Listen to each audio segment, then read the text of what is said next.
Peggy 16.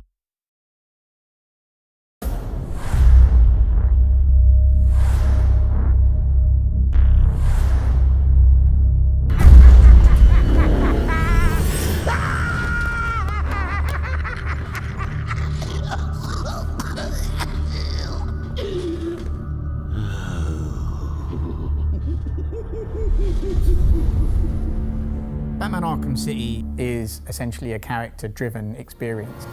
So the most important thing is to have the right voices for those characters. Working with Mark Hamill and Kevin Conroy is fantastic for us. Like most people, you know, when you read the comics, these are the voices you hear of Batman and Joker. So yeah, it's very hard to imagine the game without them.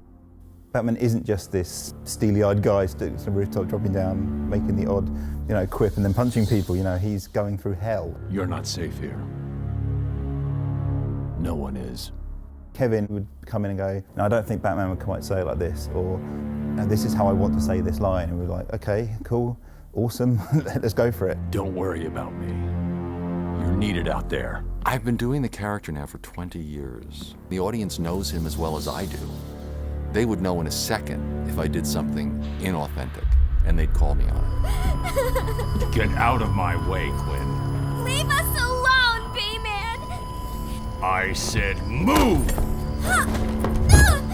When you see Mark become the Joker when he's actually in the recording booth and doing these voices, he actually physically kind of twists himself and manifests himself into Joker. Mark, sometimes I think he actually is Joker, so he just turns up and he just nails it. In fact, we rewrote all the dialogue to really fit into where he was taking Joker. Surprise! You fell for the old sick Joker gag, Batman. There's something about scary clowns, that it just creeps people out. But you of all people should know, there's plenty wrong with me. His purpose in Batman's orderly world is just to mess him up big time. Take my blood, for example. I wish somebody would. This stuff is killing me. Why should I care? Because now there's a teeny little bit of me in you too, Bats. He gets great joy out of just the most sadistic, oddball things. Imagine sucking down that last breath knowing that Gotham is doing the same. What are you talking about? Oh, didn't I say? I've spent weeks shipping samples of my blood to emergency rooms all over the city. Because of the complicated character, Bruce Wayne and the Joker, there's a sort of a mutual respect there. Even though he knows he's insane, and he knows he has to be controlled, he would never want to kill him.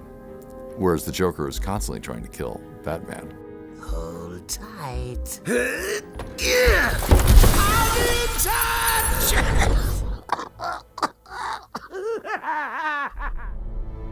Stana, she came having prepared absolutely everything about Talia. She was a huge fan, as it turns out, read all the books, read all the comics, and just really understood it right from the get-go. It's different voicing a character versus actually acting or performing a character on screen. The only tool that you have to access is your voice. How did you find us? I recognized your personal guard. It was just a matter of following her. Please, mistress, he tricked me. Leave! I will deal with you later.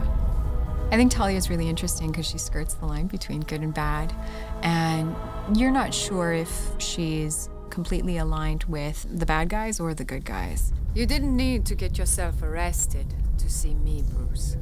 After that night we spent in Metropolis, you could have just called. She has this dichotomy in that she's sexy and she's vulnerable, and there are some things that can pull at her heartstrings that she will fight for that suggest that she's more than just like a cold assassin. She's got something that she's willing to risk her life for. You lied to me.